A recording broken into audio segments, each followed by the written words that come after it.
All right, everyone. So this is Atari Karts. This is the kart racer that Atari felt they needed for the Jaguar. Basically, this is their version of like Mario Kart, except, well, I'll just say this: Mario Kart is a better game.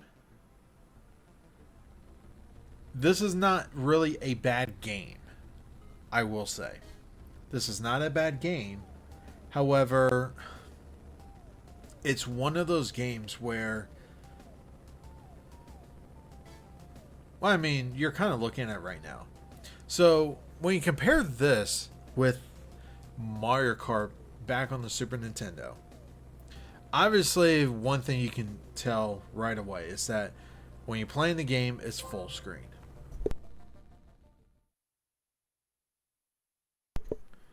So that is one good thing about this. And honestly, for the most part, the game itself, it plays fine. The controls are fine. But one thing I will say, and I'm going to go ahead and start a game. So these are the different characters.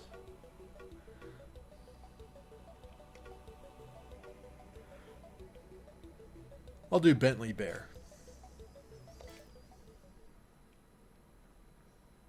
One of them is Tempest Cup. Alright, so here is one big problem I have with this game. And by the way, for anyone thinking about playing this game, there are legitimate ways to actually play this game today. Obviously, this is an Atari property. Atari owns the rights to this game. So, if you want to play this, I'll just say this. Now that you can play this game on the Atari anniversary or Atari 50th anniversary celebration collection, this game is on there. If you're thinking to buy a Jaguar strictly for this game, if you already have a current gen console or just a PC, or hell, even an Atari VCS, just buy that collection and you can play this game. I played it. It plays fine. There's no real difference controls wise or anything like that. Now, if you notice, I'm in first place. Now, this is supposed to be a beginner's cup, so it's going to be easy. The problem is, see, here, this is one problem. Is that when you run into stuff, it just looks like a flat texture. So you don't really realize you run into something until you completely stop. Plus, let's just take a moment of the music.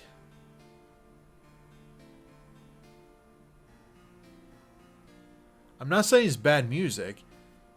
Actually, I do kind of like the music. However, the style of music does not fit at all with this game.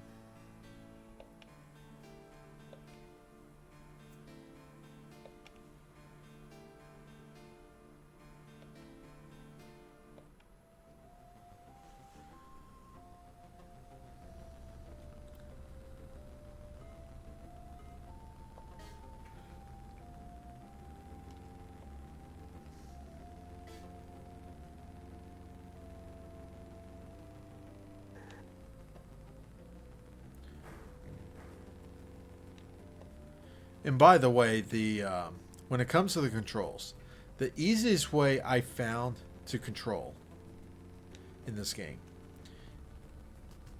assuming you don't actually run into stuff, but as you turn, just let go of the accelerator,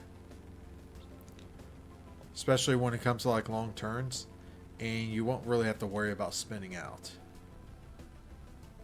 And of course, I run into those same rocks again.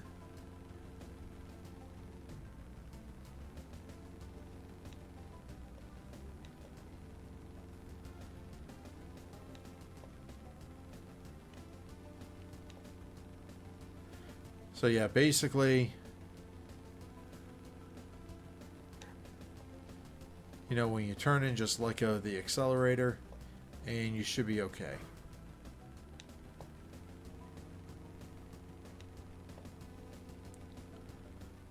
But this is one of those games where once you understand how these tracks are, it's actually not a very hard game.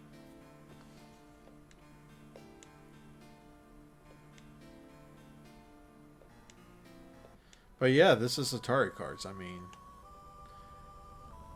you're seeing what the game is like.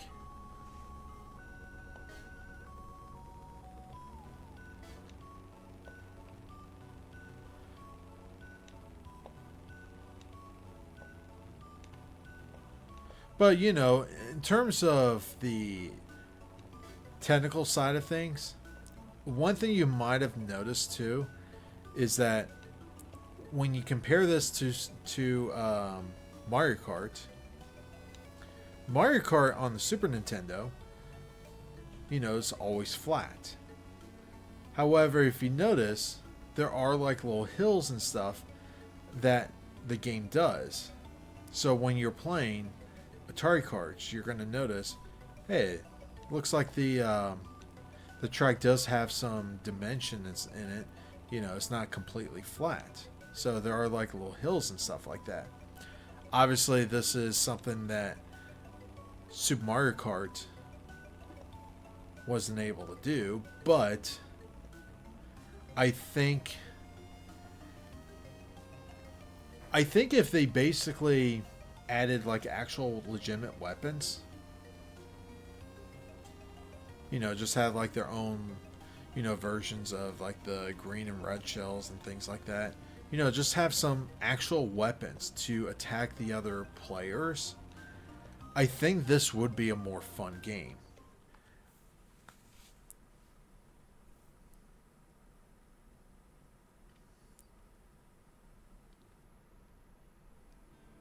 But yeah, that's Atari Karts. I mean, it is what it is.